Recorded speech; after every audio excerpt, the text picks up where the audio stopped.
नमस्कार, अस्सलाम वालेकुम। मैं सैयद मोहम्मद कुमैल, आप देख रहे हैं देश की शान न्यूज़। इस वक्त हम लोग मौजूद हैं अजित पवार गुट के नेता सैयद अयाज हसन साहब के पास, जिनसे मुमरा के कुछ मुद्दों पर और देश की हालात पर बात करने के लिए आए हुए हैं कि आखिर मुमरा में जो कचरों का अंबार है, जो टोरेंट की मनमानी है और जो टोविंग की मनमानी है, उससे कैसे मुमरा के रहवासियों को निजात मिले। अयाज भाई, अभी कुछ दिन पहले मुमरा प्रभाग समिति में एक पत्रकार परिषद रखी गई थी जिसमें ट्रैफिक डिपार्टमेंट, पुलिस डिपार्टमेंट और टीएमसी मौजूद थे, लेकिन उस मीटिंग में कोई भी विपक्ष पार्टी नहीं दिखा। ऐसा क्यों? ये आप मीटिंग रखने वालों से सबसे पहले आपको पूछना चाहिए, क्योंकि ये लोकतंत्र और जनतंत्र में जब भी कोई विषय पे मीटिंग ली जाती है तो सत्ता पक्ष और विपक्ष और तमाम पक्ष के लोगों को बुलाया जाता है। अगर अधिकारी ने मीटिंग रखा है तो, अगर किसी पार्टी विशेष के किसी नेता ने रखा है तो वो अपने लोगों को ही उस मीटिंग में बुलाएंगे। लेकिन अगर प्रभाग समिति के सभागृह के अंदर अगर ये मीटिंग होती है किसी विषय पे, जहाँ पर पुलिस प्रशासन, ट्रैफिक और कारपोरेशन के अधिकारी, कचरे विभाग के जो अफसर हैं, प्लस सार्वजनिक बांधकाम के लोग हैं, वहाँ जब मौजूद हैं तो उस मुद्दे पर आपको सबको बुलाना चाहिए। वजह यह है कि मुमरा के तमाम वार्ड के जो लोग हैं, वार्ड की जो समस्या है उसको सुलझाने के लिए आप बैठे हुए, उसमें सबको बुलाना चाहिए। जैसा कि मुमरा में इस वक्त सबसे ज़्यादा कोई अगर मुद्दा बन रहा है तो वो कचरे का मुद्दा है। जहाँ जहाँ पर आप देखेंगे कि मेन रोड पर पूरा कचरे का अंबार पड़ा हुआ है। आखिर इसका जिम्मेदार कौन है? सबसे पहले तो मेरा एक सवाल ये है कि क्रिस्टल कंपनी जो मुमरा में लाई गई है उसका क्या मतलब है? कहा यह जाता है, मुमरा में इलेक्शन में मुद्दा बन रहा था कि ये बीजेपी वाले लोग हैं, ये गुस्ताखे रसूल वाले लोग हैं, बीजेपी के अलायंस में लोग हैं। तो अब ये मुझे बताइए कि क्रिस्टल कंपनी ये बीजेपी एमएलए की कंपनी है, मुमरा कौसा के अंदर ही सिर्फ वो क्रिस्टल कंपनी काम क्यों कर रही है? क्यों नहीं वो थाना ज़िले में पूरे ज़िले का उसे कचरा उठाने का कॉन्ट्रैक्ट क्यों नहीं दिया गया? सफाई का कॉन्ट्रैक्ट उसको क्यों नहीं दिया गया? जब देना ही है तो जहाँ बीजेपी की बात आती है तो ये कहा जाता है कि ये बीजेपी के सपोर्ट है, वो बीजेपी के सपोर्ट है, बीजेपी के अलायंस में है। लेकिन जब काम देने की बात आती है तो बीजेपी के एमएलए की कंपनी को दिया जाता है क्रिस्टल मुमरा कौसा के अंदर। तो अब इसको क्या कहा जाएगा? दोहरा मापदंड। एक तरफ आप बीजेपी को क्रिटिसाइज भी करते हो और एक जगह बीजेपी के ही आदमी को काम भी देते हो। मुमरा कौसा का ही क्यों कचरा उठाने का कॉन्ट्रैक्ट क्रिस्टल को दिया गया? अब टोरेंट कंपनी देखिए, वो भी एक बीजेपी की कंपनी है, उसको देने वाले कौन? दोनों सवाल है, दोनों बीजेपी के लोगों की ही कंपनी मुमरा में काम कर रही है। टोरेंट तो आपको मालूम है किस तरीके से खून चूस रही है आम लोगों का। ये मुमरा प्रभाग समिति में जो एनसीपी शरद पवार गुट की तरफ से ये मीटिंग रखी गई थी, तो इसमें आपको क्या लगता है किस किस मुद्दों को ज़्यादा हाईलाइट होना चाहिए था और कितना काम होना चाहिए था? और ये मीटिंग आपके निगरानी में अब तक कितनी मीटिंग हो चुकी है? अरे भाई, मेरा सबसे पहले सवाल ये है कि जब आप काम कर रहे हो तो आपको मीटिंग रखने की क्या जरूरत है? मीटिंग वो रखता है जहां काम नहीं हो रहा है। अभी ये बताते हैं ना लोग, जैसे यहाँ के मुमरा कौसा के कार्यकर्ता बताते हैं कि हम लोग विकास पुरुष हैं, हमने वार्ड में ये काम किया, हमने वार्ड में वो काम किया, हमने वार्ड में ये काम किया, हमने ये किया, मुमरा में ये विकास किया है। तो जब विकास हो गया तो आपको विकास की समीक्षा करने की और चर्चा करने की जरूरत क्या है? प्रभाग समिति में प्रभाग समिति में मीटिंग इसलिए रखी गई कि काम नहीं होते। हकीकत यही है ना कि काम नहीं होने की वजह से अधिकारियों से मीटिंग की गई। तो काम नहीं हुआ तो करिए ना कबूल कि हाँ मुमरा कौसा में काम नहीं होता है, सिर्फ बातें होती है। तो इस चीज का खुलासा ये मीटिंग से ही साबित हो गया। और इसमें अपोजिशन को नहीं बुलाना, पहली बात तो अपोजिशन और पक्ष, यही मेरी समझ में नहीं आता है मुमरा में। क्योंकि अगर पक्ष पकड़ा जाएगा तो जिसके सबसे ज्यादा नगर सेवक है उसकी सत्ता पकड़ी जाएगी, अगर नगर सेवक के एंगल से देखा जाएगा। फिर विधानसभा के हिसाब से भी देखा जाएगा, जिसका विधायक उसकी सत्ता।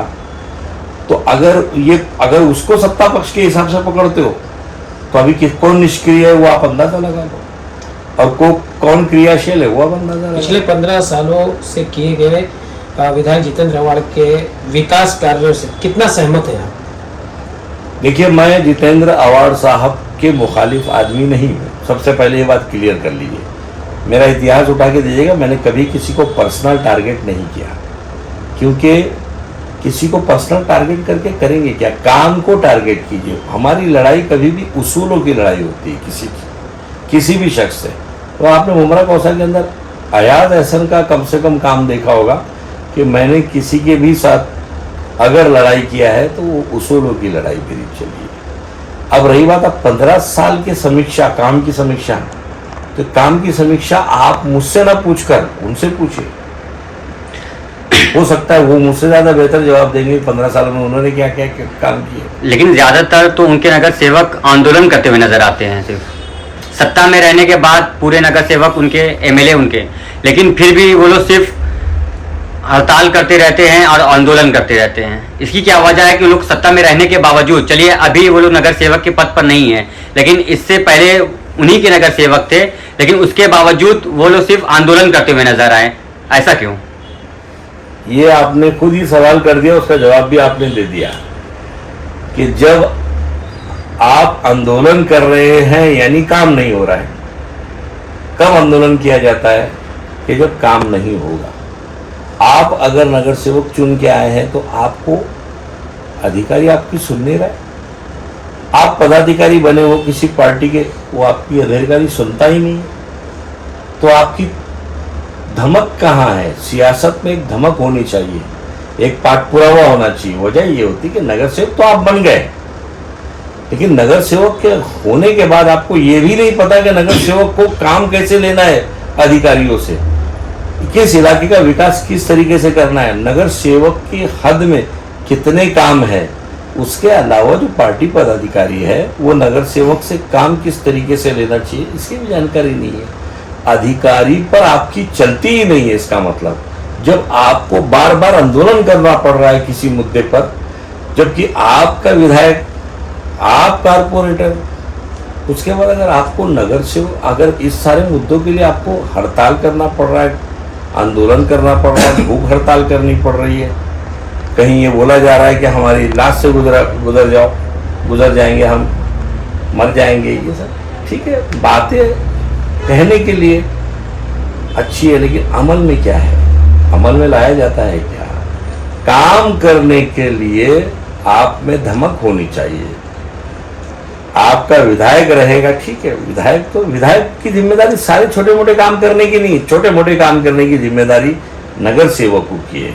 नगर सेवक कहाँ कर रहे काम? सो रहे हैं क्या? ये कारपोरेशन में मीटिंग होती, कारपोरेशन के अधिकारी को डील करने का काम है पदाधिकारियों का, नगर सेवकों का। नगर सेवक कहाँ है? तो मुमरा से कचरा कैसे खत्म होगा, जो जगह जगह पे कचरों का अंबार है? कचरों का अंबार हटाने के लिए नगर सेवक को चाहिए अपने इलाके के अधिकारियों को टाइट करे।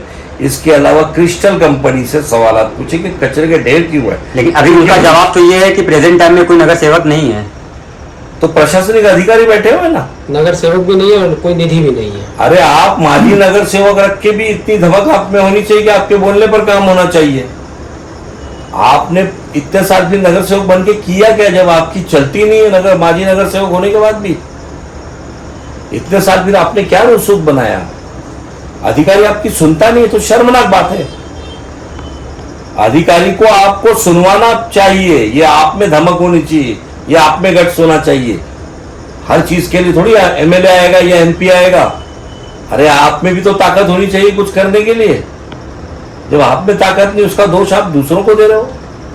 निधि सारी ले लेते हैं ये लोग, लेकिन काम के लिए कोताही बरतते हैं। देखिए, निधि का भी प्रश्न जहां तक आता है तो कहा जाता है कि उधर से निधि नहीं आ रही, इधर से निधि नहीं, और आती है तो कहते कि हमारी निधि है। अरे निधि आपकी है तो ये काम क्यों पेंडिंग है भाई?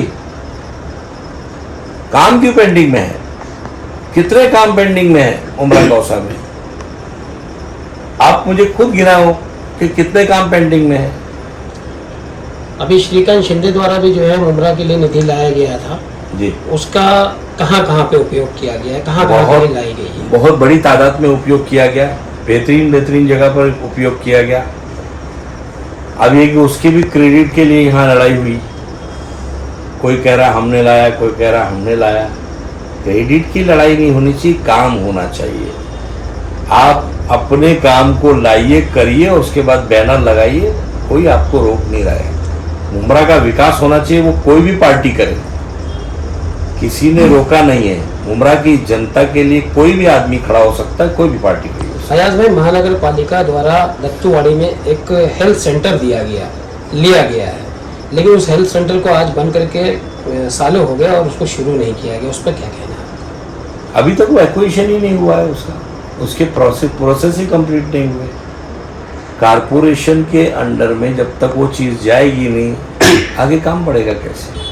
ये आपको अधिकारी आरोग्य खाते से जानकारी लेनी चाहिए कि वो हेल्थ सेंटर क्यों नहीं शुरू हुआ। अयाज भाई, एक जवाब रह गया था कि मुंब्रा से कचरा कैसे खत्म होगा। मैंने आपको पहले भी कहा कि कचरा मुंब्रा से हटाने के लिए सबसे पहले दृढ़ निश्चय की जरूरत है, अटल इरादे की जरूरत है। जब तक वो नहीं आएगा किसी में, ये काम नहीं होगा। मैं उनके लिए बोल रहा हूँ, ख़ास तौर से जो मेजॉरिटी में यहाँ से नगर सेवक जीते हुए हैं, ये उनके लिए बहुत बड़ा बददुमा दाग है कि अगर वो अपने इलाके का कचरा नहीं साफ कर पा रहे हैं, तो नगर सेवक इतने साल उन्होंने किया क्या फिर वार्ड में? अगर आप नगर सेवक हो तो आपके इलाके के अंदर, आप माजी नगर सेवक होने के बाद भी आप में इतनी धमक होनी चाहिए कि अधिकारी आकर उसका काम निपटाए। नाले की सफाई नहीं हुई है ढंग से, आप हालात देखिए मुंब्रा कौसा के अंदर, नाले की सफाई ढंग से हुई है, कचरों का अंबार है हर जगह पर, तो इसकी जिम्मेदारी लेनी तो पड़ेगी ना। तो कौन लेगा इसकी जिम्मेदारी? अयाज भाई, एक आखिरी सवाल है, जितने भी पूर्व नगर सेवक थे 10 साल से, 15 साल से या 5 साल से, क्या ये बदली होना चाहिए? इनकी जगह को नए लोगों को मौका मिलना चाहिए? बिल्कुल सही आपका सवाल है। अगर ये माजी नगर सेवक अधिकारियों पे कमांड नहीं रखते, अपने इलाके का काम नहीं कर पा रहे, देखिए कुदरती लोगों को इतना टाइम जो है विदाउट नगर सेवक होने की वजह से उस इलाके का विकास समझ में आ रहा है लोगों को कि जब इतने टाइम से जब नगर सेवक नहीं है तो वार्ड में काम नहीं हो रहा है। यानी आप नगर सेवक रहोगे तभी काम करोगे, और आप नगर सेवक रहोगे तभी तक आपकी चलेगी, उसके बाद नहीं चलेगी। यानी आप निष्क्रिय हो, आपको तब तक काम करना है जब तक कि आप नगर सेवक रहोगे। अगर आप माजी हो गए तो आप शटर डाउन कर दोगे अपने शॉप की। लेकिन अयाज भाई, यहाँ तो देखिए, मैं आपकी बात को काट रहा हूँ, यहाँ तो ये हाल है कि इलेक्शन जब लगता है तो 2 महीने पहले ऑफिस का शटर ओपन होता है और बैठते हैं लोगों का काम करने के लिए। 12 महीने पब्लिक के अंदर दिखते नहीं है, 2 महीने में नगर सेवक बनना है इनको। काम नहीं करना है पब्लिक का, सिर्फ नगर सेवक बनना है, पैसे खर्चे करके नगर सेवक बनना है। यानी मुंब्रा कौसा की जनता बेवकूफ है, आप अकलमंद हो। जनता से क्या अपील करोगे इस बार इलेक्शन के लिए? हमारी जनता बहुत अच्छी है, बहुत समझदार है, बेवकूफ नहीं है, अकलमंदी से फैसला करती है, लेकिन उसको वर्गलाया जाता है। मैं जनता से यही कहूंगा कि आप किसी की बातों में ना आए, ये वक्त है, देखिए कि कौन आपके लिए खड़ा है, कौन आपके लिए काम करने वाला है, कौन पाठ पुरावा रखता है। नगर सेवक बनना बहुत आसान है, नगर सेवक को महानगर पालिका में बोलना चाहिए, अपने मुद्दे वहां रखने वाला होना चाहिए। यहाँ तो भाई किसी को मराठी बोलनी नहीं आती, वो भी नगर सेवक को कहता कि मैंने काम किया। अरे जब इशू आप वहां पर रख ही नहीं पा रहे हो महापालिका में आप क्वेश्चन ही नहीं कर पाते हो, तो आपका काम कहां से होगा?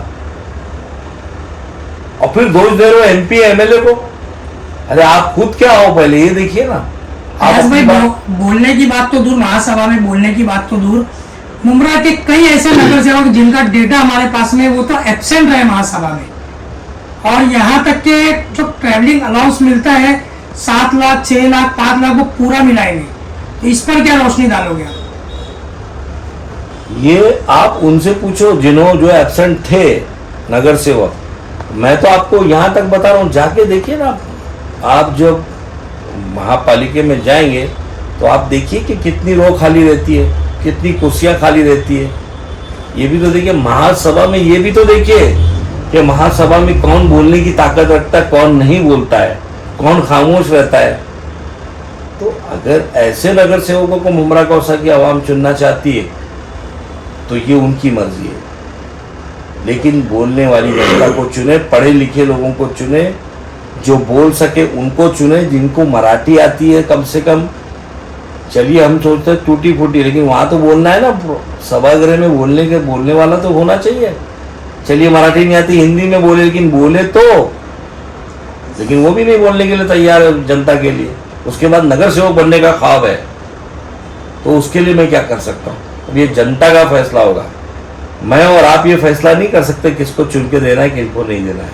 अब जनता इंशाल्लाह, मुझे भी भरोसा है, अब की बार अच्छे लोग चुन के आएंगे और नए लोग ज़्यादा चुन के आएंगे। पुराने लोग इस बार शायद बहुत बड़ी तादाद में हारेंगे।